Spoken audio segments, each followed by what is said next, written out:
भुपेन बर' सान आरो भुपेन बर' सान दा गोबाङा मिथिया भुपेन बर' साना बिसानि जे ब्रैथि बर' सिने एवार्ड सेरेमनि बेनि जि सायनासालि बे सायनासालिखौ बेखेवनानै नायनो गोजोननाय मोन्दों।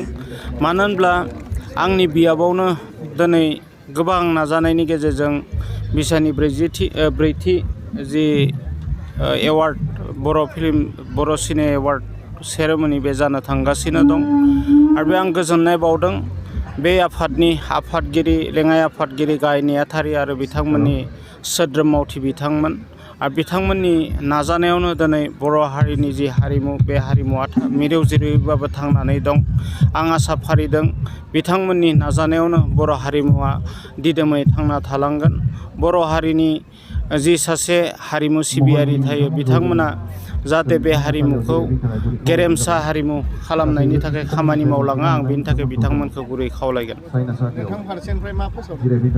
आं आंनिफ्राय फोसावनो गोनां जेबो गैया, नाथाय आं बिसाखौ मोजां मोननानै आरो बिथांमोननि खामानिफोर मावनायाव जाहाथे हेफाजाब जायो बेनिखाय आंनि फान्डनिफ्राय बिथांमोना 3 लाख रां फोसावनाय जायो। बे मेथाइखौ सारा लिरदों। बेनिफ्राय बे मेथाइखौ बिथाङा जोंनो ओरैनो होदोङो हायनामुलियाव दोंथाम दोंब्रैसो लाजादों।